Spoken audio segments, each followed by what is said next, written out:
আজকে আমরা দেখব ইরানের ব্যালিস্টিক মিসাইল কার্যসূচি। ইরানের হাতে কি কি ধরনের ভয়ঙ্কর ভয়ঙ্কর ব্যালিস্টিক মিসাইল রয়েছে এই ভিডিওতে আজকে আমরা আপনাদেরকে দেখাবো। তো চলুন দেরি না করে ভিডিওটি শুরু করা যাক। ইরানের প্রথম ব্যালিস্টিক মিসাইলটি হলো খাইবার শেখন। খাইবার শেখন একটি অত্যাধুনিক ব্যালিস্টিক মিসাইল যার পাল্লা প্রায় 1500 থেকে 2000 কিলোমিটার পর্যন্ত।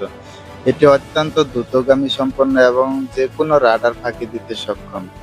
এরপরে আসে শাহাব-3। শাহাব-3 একটি ইরানের অন্যতম পরিচিত ব্যালিস্টিক মিসাইল যার পাল্লা 2000 কিলোমিটারেরও অধিক এবং যেকোনো আধুনিক আকাশ প্রতিরক্ষা ব্যবস্থা ফাঁকি দিতে সক্ষম।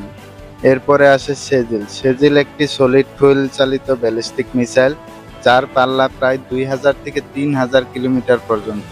এটি ইসরায়েল সহ মধ্যপ্রাচ্যের যেকোনো স্থানে আঘাত হানতে সক্ষম। এর বাইরেও এটি ইউরোপেরও কিছু অংশে আঘাত হানতে সক্ষম।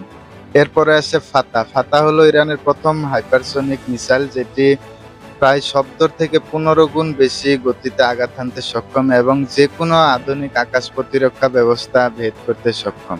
ইরানের হাতে অনেক ধরনের আরো ব্যালিস্টিক মিসাইল রয়েছে যেগুলো আপনাদেরকে নেক্সট ভিডিওতে দিব।